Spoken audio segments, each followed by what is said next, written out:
sitting at the table doing her homework. She's always got a ball at her feet. She's just passing a ball between her left and right foot. Or she's kicking it against the kitchen bench. I've got used to the thuds now. Hey there, welcome to our podcast. Before we jump into today's episode, could you please do us a solid? If you're enjoying what you hear, give us a 5-star rating and hit that subscribe button on your platform. It really helps us reach more parents, coaches, and youth in the youth athlete development scene. All right, let's get into this week's chat. Welcome back to the Inner Athlete Podcast. I have another special guest here today. I've got Rossi Biddle, happens to be the father of one of our members, little Abby. She's an absolute gun weapon on the soccer pitch. First of all, thanks for jumping on board, Rossi, for today's podcast. Thanks for inviting me, Trent. I'm looking forward to it. Cool.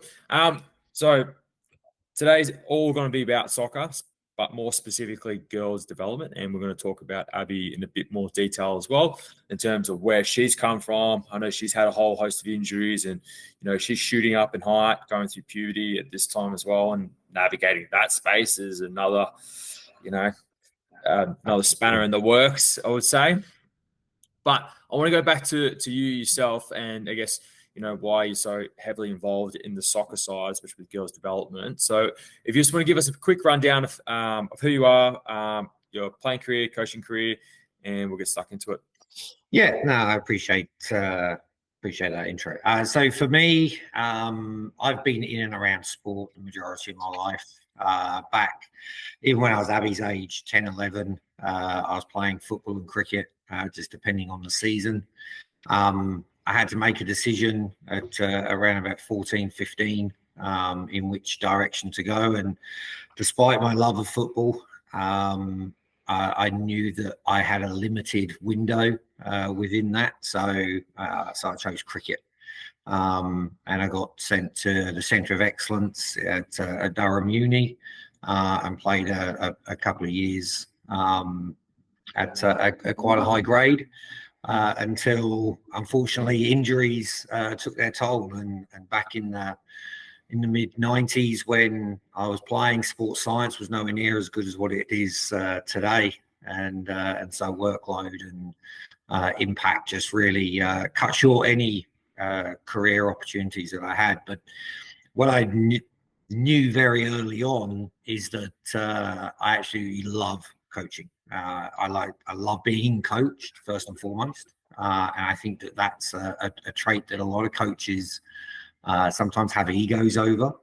But I absolutely love being taught, and I identified areas within other people's games very quickly, and working with them, teammates, peers, even other coaches as well. And so really, it just got to a point where when I moved to Australia in 2006, I really wanted to just play football, just play casual football.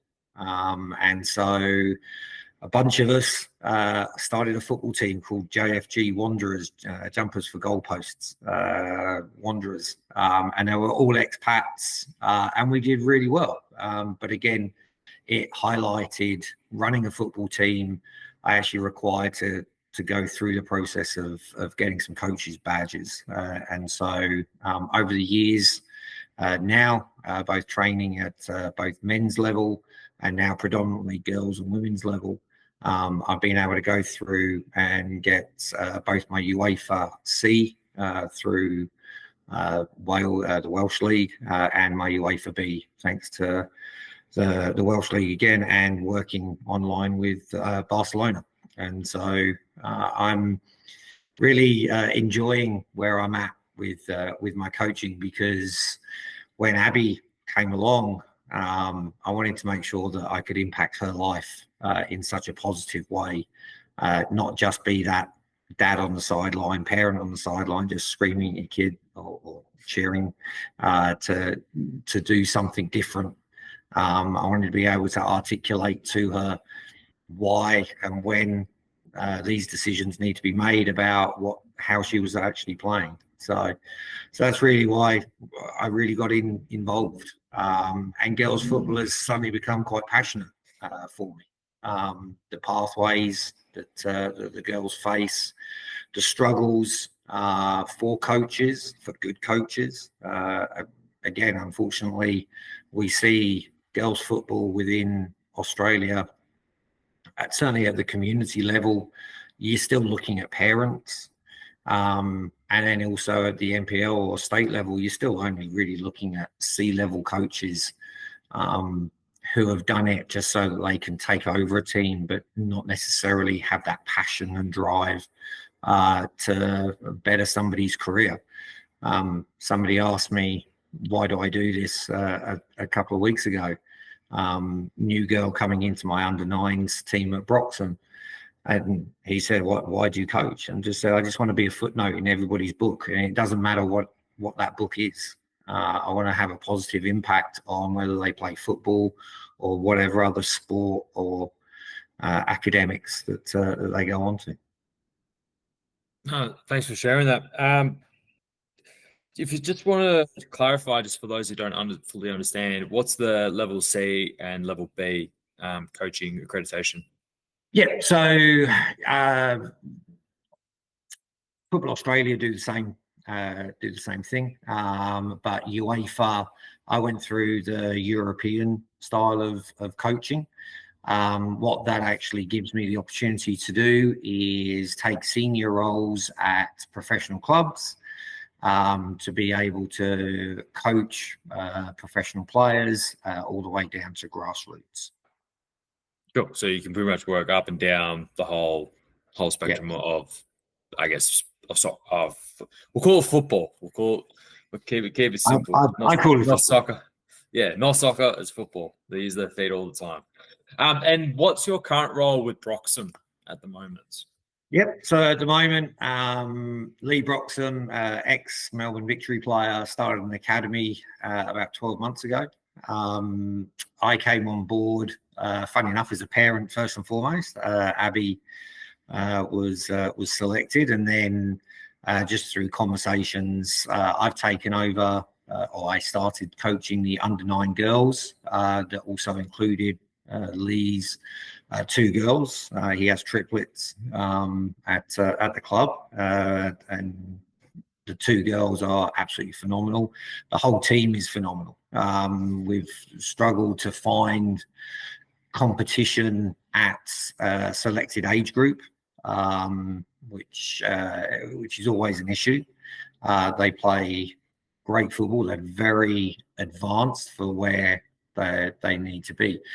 I also then assist within the under-13s program within Abby's, where there's two teams, the Devils and the Pythons. And if you actually just pop onto the Football Victoria website, you'll find that those two teams are top of the Southeast Division for under-13s. And again, they play the right way for me. I believe in having the ball at the feet, passing and moving, and really focused on that style of pressing extremely high uppers to the on the pitch as well. So really quite proud of where the girls' football is with Lee at the moment.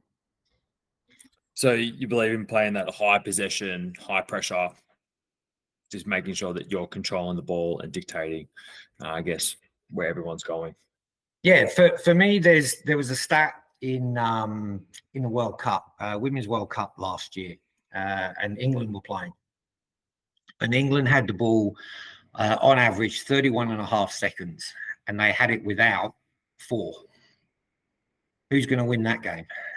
And that's just an amazing stat if you actually think about what effort that takes a player and a team to actually really understand that when they've got the ball.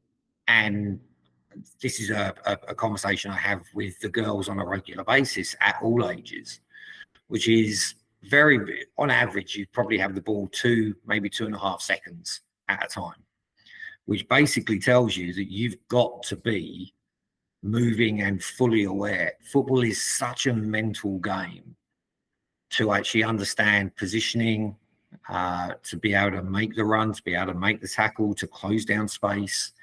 you've always got to be thinking. And I don't think that cerebral side of football is given as much plaudits as much as having really fast feet or being able to beat two players and score a goal.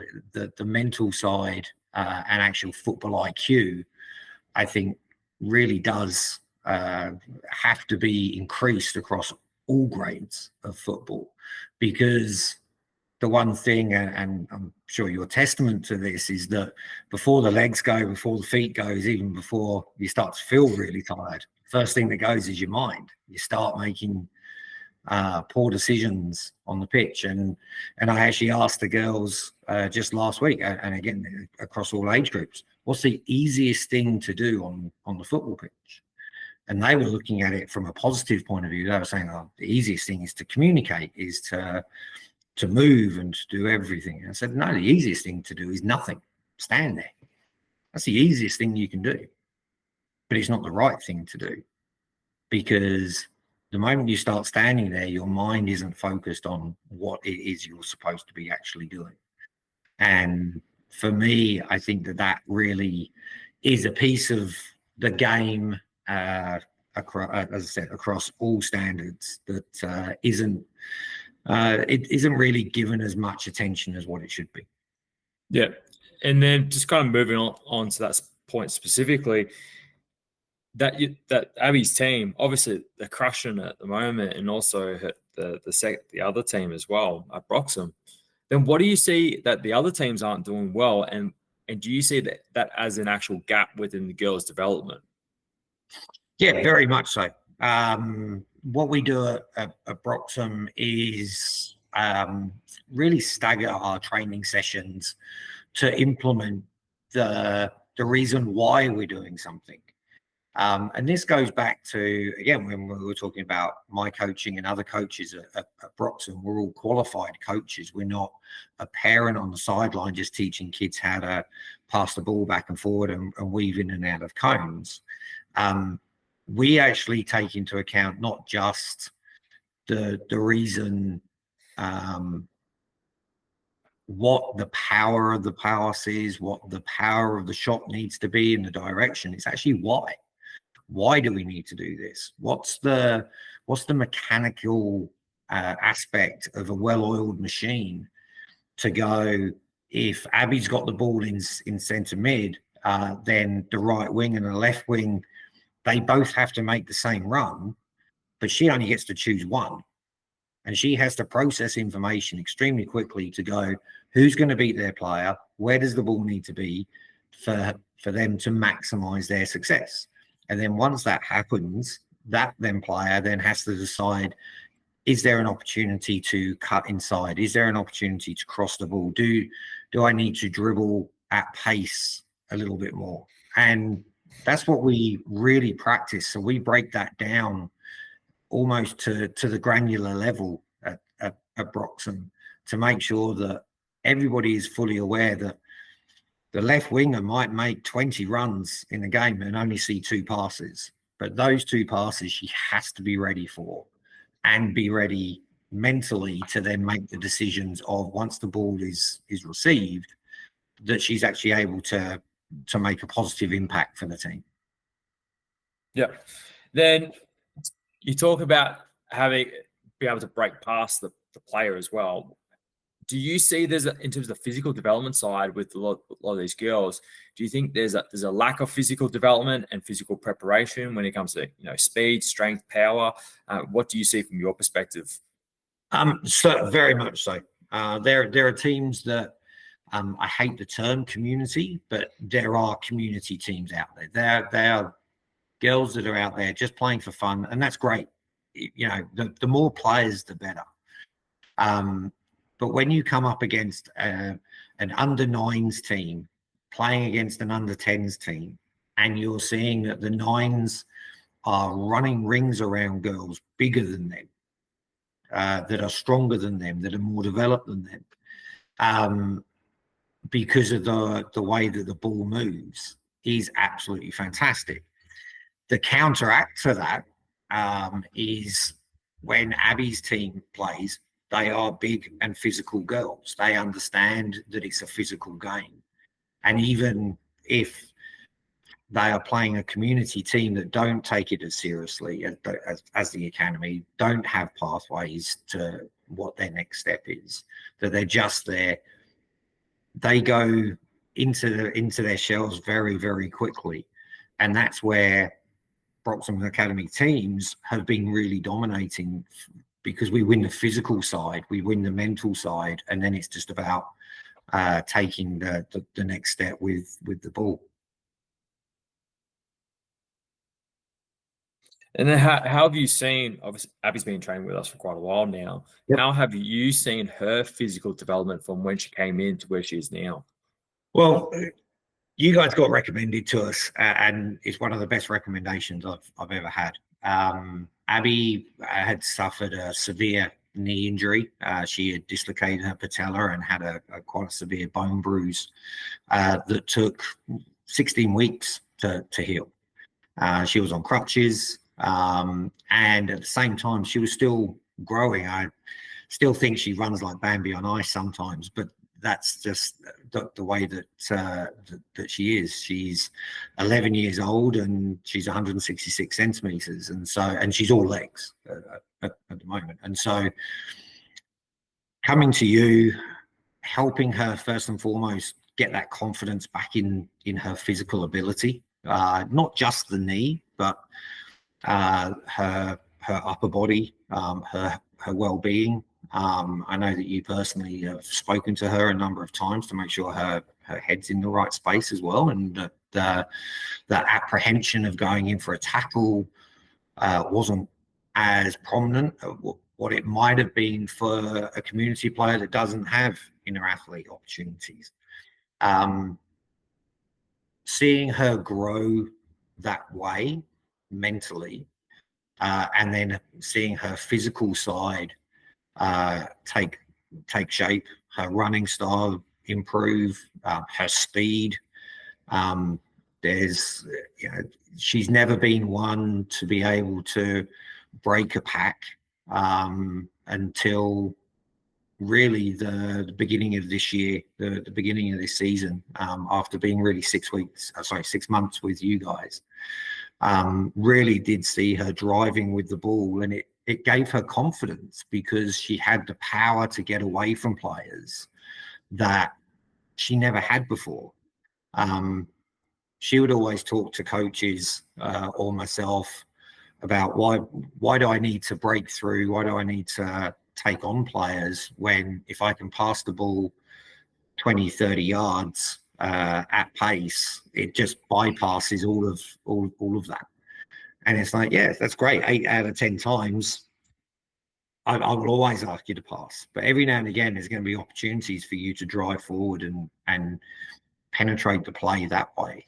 And it also keeps your opposition aware that there are many strings to your bow, and keeps them off kilter as well, especially when you're going through the grades and playing better players as well. And so to see that confidence come from you guys training her to accelerate with power, to use her body, to use her every single muscle, not just the legs, being able to take a tackle as well, to actually be able to receive a tackle or a shoulder, and be ready to take that contact and then give it back twofold, has been a real revelation for her game this year. I think when Abby came in, she was already skilled, and I think as she got stronger, more powerful, improved running technique, and all that. Obviously, her kicking ability had improved, so obviously now she can kick further, kick harder, and it's something really interesting because it actually, with all the physical development, actually it will enhance the what was it? Yeah, I wrote it down here. Enhance the individual's potential. Yep. So, or transform the potential into performance capability. So, if someone who's generally, so if we look at the inverse, someone's generally strong, they can actually, with practice, kick the ball relatively hard. But for Abby, on the other hand, because her strength was low when we first began, she had the skills on how to kick it pretty accurate with pretty good technique. Obviously, that had a ceiling effect. But as soon as we got her strength up, her kicking ability improved even more. So she's kind of able to break through that glass ceiling. So she was still able to make progress no matter what. And not only that, obviously, it's going to build confidence that comes with it. It also, like you said, more strings to the bow, makes it a bit more diversified in terms of what you're able to do. And this is what I guess we've got one of our other girls who's with the NTC program at the moment. She's actually quite versatile. So she's playing center back at the moment, not her favorite position, but she's been developed. She was previously developed as a forward. So she was, now she's strong, she's powerful, and she's got speed, and she can bully anyone off the ball. And she plays up an age group as well. So she has the ability to kind of that strength where she had the skills. The strength really helped to better express her skills in that side. And obviously she's been able to play, really well, and we haven't heard anything bad. And then the other thing we've noticed as well with Abby, even though she's had like some niggles here and there, she's been able to recover relatively quickly as well. So I think that's been the big thing that I've noticed, especially for girls. If girls come off with an injury and they haven't been doing any strength training, they're going to have to do strength training in order to get that stronger, right? Yeah. So you might as well build someone up. And if for whatever reason they do get injured through contact or whatever it may be, their strength levels, they will drop. But the likelihood of them returning faster is a lot greater compared to someone who hasn't been training. And I think that's what we're going to start seeing more. And then the other part is because she's growing so fast, she's like, sometimes she is a bit like a baby giraffe when she moves. But the thing is, though, what I've found with working with young boys and girls is that when they do go through this second big growth spurt, so your first growth spurt from 0 to 3, and then your second big one is actually through puberty, and that transition from being a child to becoming an adult, is they kind of have to like relearn how to move to some degree, especially if they're not doing any form of physical development. So the good thing is with the strength training side, before she actually gets there, we get to actually train her to move well. So as now she's going through that growth spurt, she will be able to, I guess, have less time of trying to relearn how she's moving because she's going through so much growth during this time as well. I think that what you've pointed out there is really clear to go during that second growth spurt. Have somebody that actually knows what they're talking about when you're doing it. And I, as a football coach, can teach her how to kick a ball. And we talk about her power. We play a game against a brick wall called squash. It's a game that I was playing back when I was a kid at her age. And it's very simple. You just kick the ball against the wall and you got to keep on moving around. And she now beats me. She wasn't beating me this time last year. Her power, her direction of foot is absolutely phenomenal. But the key thing for her is during that growth spurt, she's had you guys looking after her, teaching her why. And again, always go back to why. Why are we doing this thing? Why do we need to develop and understand how our bodies are changing from a muscle mass point of view and from a speed point of view? And both you and all of your coaches have been phenomenal with her. As you said, she's had some niggles. She picked up another knee injury this year. She played through it while still developing and again growing.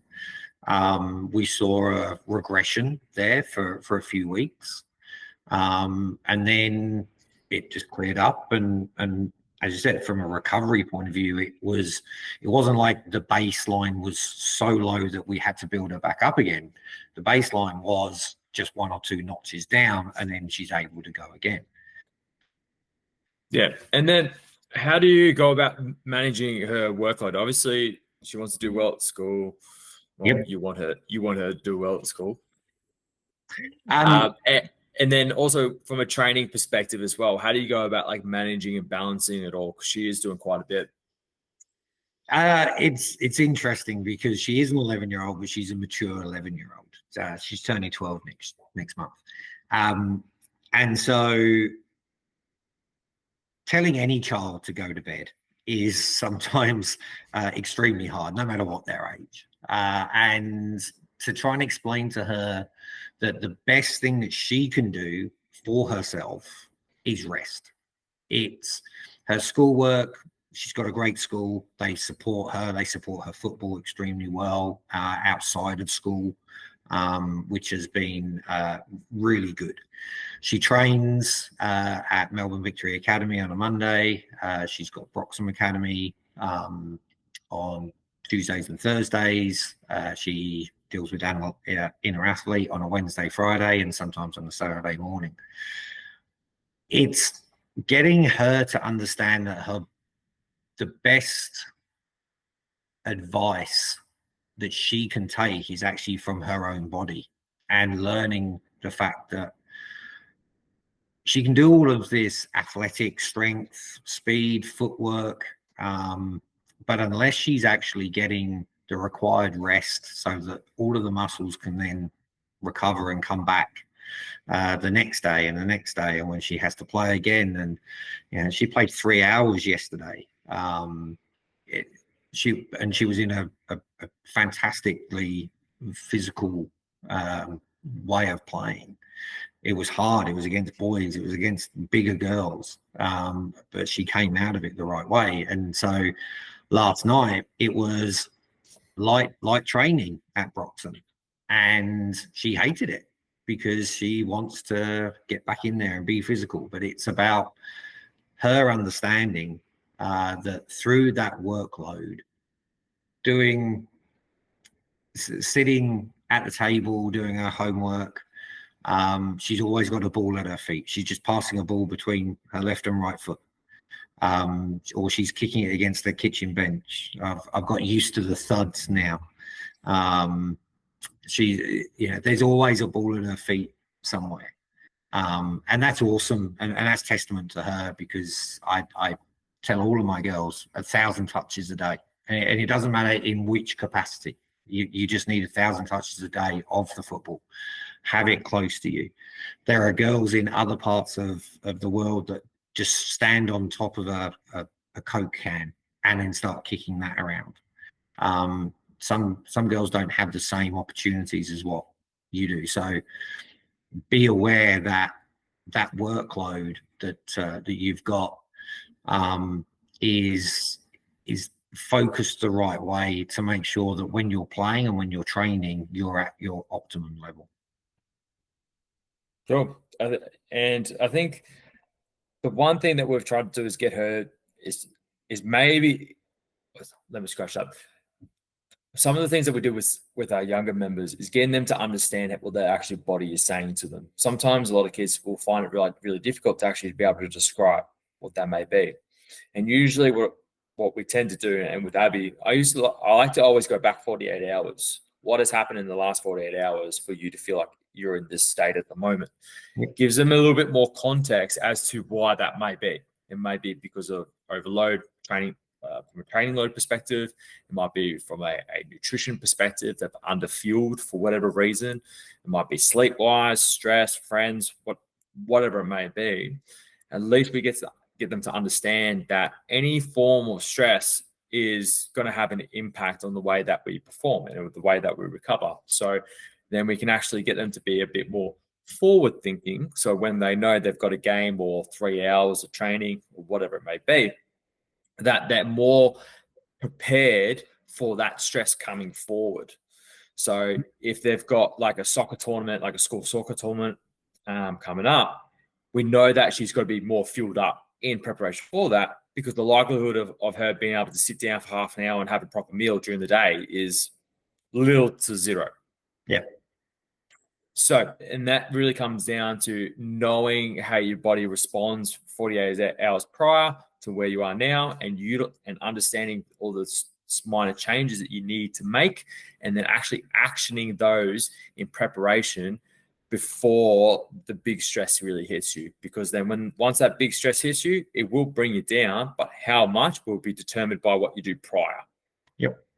So, and that's what a lot of, professional athletes will do these days. You hear stories all the time about their preparation. They're very like routine based.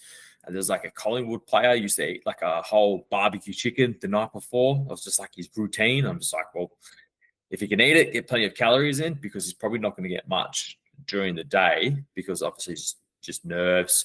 Might just get a little breakfast in, but obviously he wants to be relatively light and doesn't want to throw up, mid-match. So it's these little things, and I think it takes a lot of trial and error, especially for parents as well listening to this.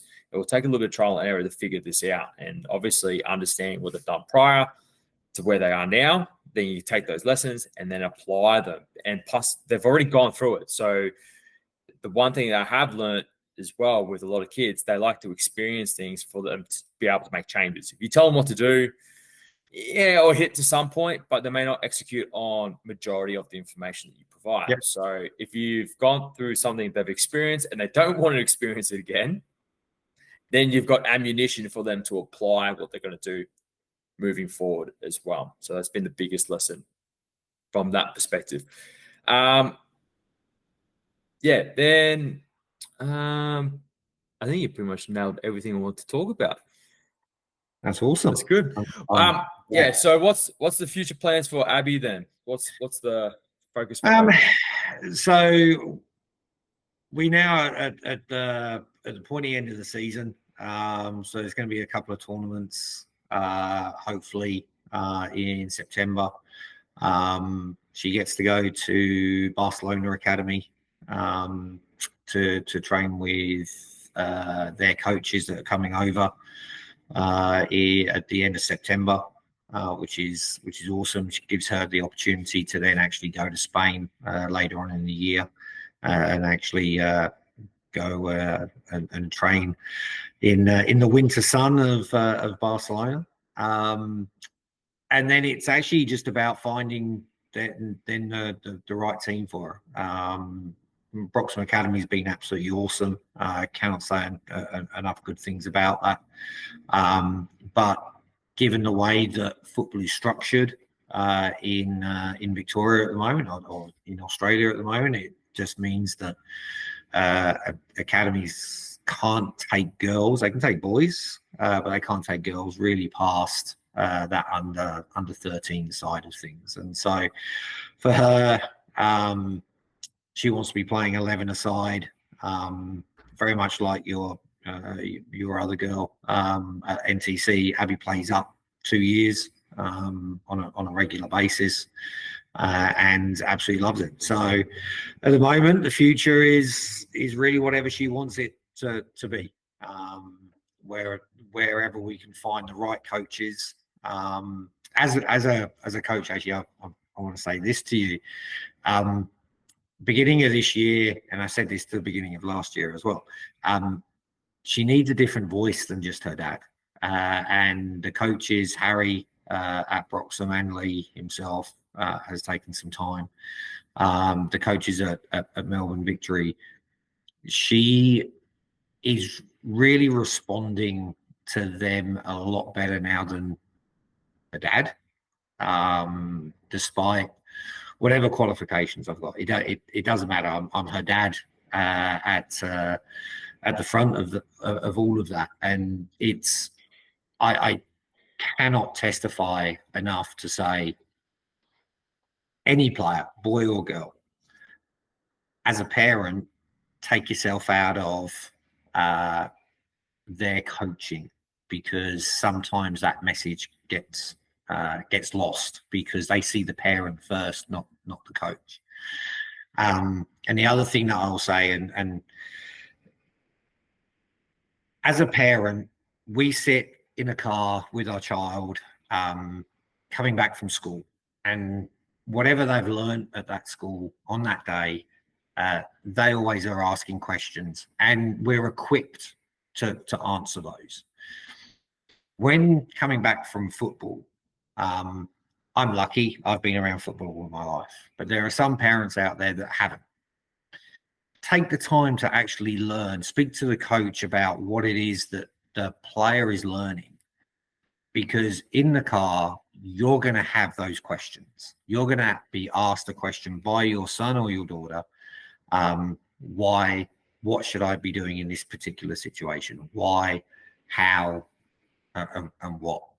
And a very great coach that I love, Spanish guy, Santi, stood up and said, every parent knows how to answer in the car after school what 1 + 1 is.